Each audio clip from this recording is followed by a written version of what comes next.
Hi guys, welcome back to అమ్మ చేతి అమృతాలు. ఈరోజు రెసిపీ ఏంటంటే గోంగూర పప్పు. ఎలా ప్రిపేర్ చేసుకోవాలో ఈ వీడియోలో చూద్దాం.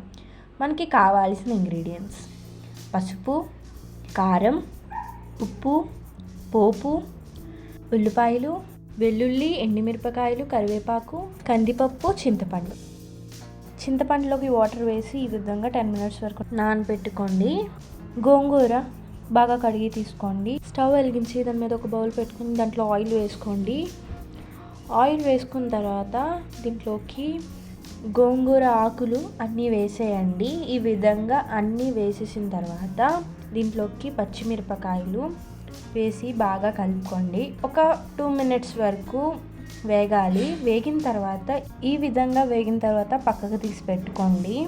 దాని తర్వాత కుక్కర్ తీసుకొని దీంట్లోకి ఆయిల్ వేసుకోండి. ఆయిల్ వేసుకున్న తర్వాత దీంట్లోకి పోపు వేసుకోండి. కరివేపాకు, ఎండుమిరపకాయలు, వెల్లుల్లి వేసుకొని బాగా కలుపుకోండి ఒక 1 minute వరకు. దాని తర్వాత ఉల్లిపాయలు వేసుకోండి.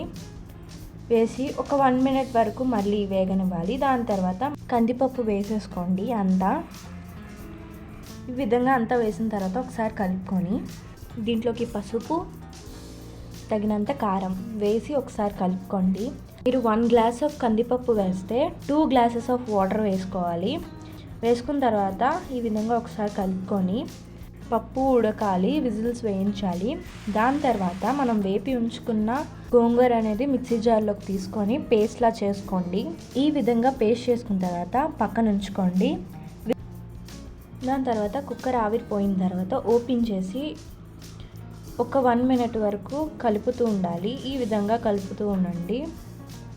కలిపిన తర్వాత దీంట్లోకి పేస్ట్ చేసి ఉంచుకున్న ఆ గోంగూర పేస్ట్ అనేది వేసేసి దాని తర్వాత చింతపండు రసం అనేది వేసుకోండి. మీకు ఎంత పులుపు కావాలో అంత వేసుకొని ఒకసారి బాగా కలుపుకోండి.